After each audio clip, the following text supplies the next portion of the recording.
అందరికీ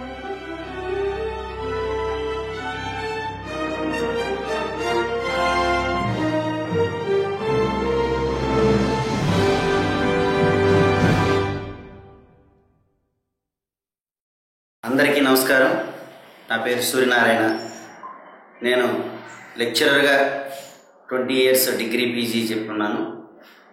నాకు దేశ అభివృద్ధి అట్లాగే ముఖ్యంగా నా ప్రాంత పారిశ్రామిక అభివృద్ధి నాకు చాలా ముఖ్యం.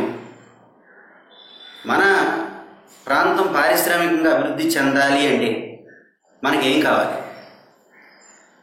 అసలు మన ప్రాంతం నుంచి ఎంపీగా గెలిచిన వ్యక్తి పార్లమెంట్లో ఏనాడైనా మన ప్రాంత అభివృద్ధి కోసం ఒక్కరోజైనా మాట్లాడిన సందర్భాన్ని మనం చూసామా? ఎందుకు మాట్లాడలేకపోతున్నారు? అది మనం ఆలోచన చేయాలి. ఎవరు కావాలి? ఎవరైతే మాట్లాడగలరు అది మనం ఆలోచన చేయాలి. అలా ఉన్న సందర్భంలో నాకు ముందుగా కనబడిన వ్యక్తి ఈనాడు ఏలూరు పార్లమెంటు వైఎస్ఆర్సీపీ ఎంపీ అభ్యర్థిగా మన ముందుకు వచ్చినటువంటి కోటగిరి శ్రీధర్ గారు. ఆయనతో నేను కొన్ని విషయాల మీద సంప్రదించడం జరిగింది. ఆ సందర్భంలో ఆయన దగ్గర నుంచి చాలా విషయాలను మనం తెలుసుకోవడం జరిగింది. నాకు ఆయన మీద ఒక నమ్మకం కలిగింది. ఎందుకంటే వాళ్ళ నాన్నగారు రాష్ట్ర స్థాయి నేత. ఆనాటి వైఎస్ రాజశేఖర రెడ్డి, కోటగిరి విద్యాధరరావు గారు సమకాలీకులు, వేరువేరు పార్టీలో ఉన్నప్పటికీ. అలాగే ఈయన వయసు, ఈనాటి మన రాష్ట్ర అధ్యక్షులు జగన్మోహన్ రెడ్డి గారి వయసు ఒకటే అవడం వలన వాళ్ళిద్దరికీ సన్నిహిత సంబంధాలు ఉన్నాయి. కాబట్టి ఇటువంటి వ్యక్తి మన ప్రాంత ఎంపీ అయితే డైరెక్ట్గా కాబోయే ముఖ్యమంత్రి జగన్ గారితో మన ప్రాంతానికి కొన్ని మేలుకరమైన పనులు చేయడానికి మనకు అవకాశం ఉందనేది నాకు ఒక ఆలోచన కలిగి ఆయనకి సపోర్ట్ చేయాలనే ఆలోచన వచ్చింది గట్టిగా. అప్పుడు ఆయన దగ్గర నుంచి నేను కొన్ని విషయాలు చూశాను. సూర్యనారాయణ, అసలు మన ఎంపీలు పార్లమెంట్లో ఏదైనా చర్చిస్తేనే కదా మన రైతుల గురించి, వాళ్ళ పండించిన పంట గురించి, దాని మద్దతు ధర గురించి, వాళ్ళ బాధల గురించి తెలిసేది. ఏనాడు మన ఎంపీలు మాట్లాడరేంటి అని అన్నప్పుడు నేను గమనించాను. 5 సంవత్సరాలు మన ఎంపీ అసలు ఒక్కరోజు కూడా మాట్లాడకపోవటాన్ని మనం గమనించాం. ఆయన మాట్లాడింది చాలా ఆశ్చర్యకరంగా ఉంది. పామాయిల్ గురించి ఆయన చాలా అనర్గళంగా కొన్ని విషయాలు చెప్పారు. మలేషియాలో పామాయిల్ రికవరీ 20 నుంచి 22% ఉంటుంది. ఆ రికవరీ ఉండటం వలన వాళ్ళకి ధర 10 నుంచి 12,000 రూపాయలు ధర వస్తుంది. మన దేశంలో రికవరీ 18% కూడా ఇవ్వట్లేదు.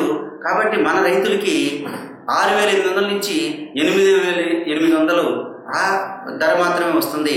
రికవరీని పెంచగలగాలి, అప్పుడు ధర పెరుగుతుంది అని ఆయన చెప్పినప్పుడు చాలా ఆశ్చర్యం వేసింది.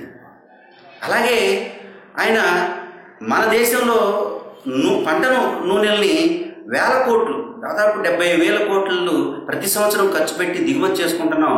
అసలు మనం పండించిన మన పామాయిల్తో మనం నూనెని తయారు చేసుకుంటే మనమే అంత డబ్బుని మన రైతులకి ఇవ్వచ్చు కదా అని ఆయన ఆలోచన విధానానికి మనం చాలా హ్యాట్సప్ చెప్పాలి. అట్లాగే మొక్కజొన్న రైతుల గురించి ఆయన మాట్లాడారు, వరి రైతుల గురించి మాట్లాడారు.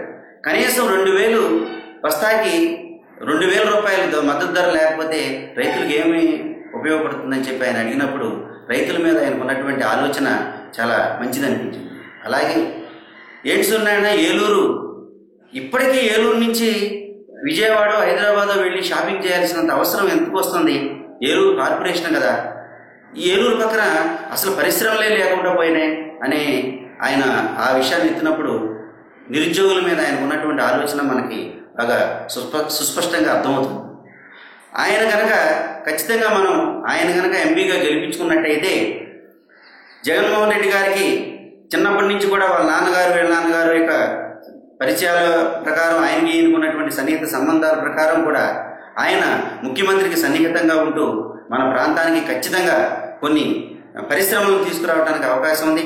ఆయనకి ఎంతసేపు విద్యార్థులు, నిరుద్యోగులు, అలాగే రైతులు అనేటువంటి భావం ఆయనకి యువత మీద ఎక్కువ అభిమానం ఉంది.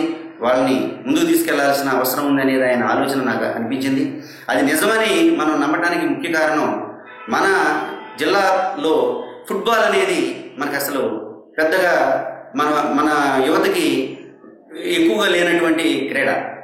అటువంటి ఫుట్బాల్ని ఈ జిల్లాలో అయినా వేరు దేశాల నుంచి కూడా ప్లేయర్స్ని తీసుకొచ్చి మన జిల్లాలో కొంతమంది ప్లేయర్స్ని వాళ్ళతో కలిపి బాగా ఆడించి ఫుట్బాల్ ప్లేయర్స్ని తయారు చేసి వాళ్ళకి ఉద్యోగాలు కూడా వచ్చేటట్టుగా ఆయన చేసిన కృషిని చూస్తే ఆయన పట్టుదల, ఆయన ఖచ్చితంగా ఏదైనా నెరవేర్చాలనుకుంటే నెరవేర్చేటువంటి మనస్తత్వం, అలాగే ఆయన స్టేట్స్లో ఉండడం వలన ఇంగ్లీషు అనర్గళంగా మాట్లాడే శక్తి ఉండడం వలన రేపు రాబోయే పార్లమెంట్లో మన సమస్యల్ని ఆయన ఖచ్చితంగా ఆయన ప్రధానమంత్రి ఎదురుగా అలాగే పార్లమెంటు ముందు ఆయన మాట్లాడతానని చెప్పారు.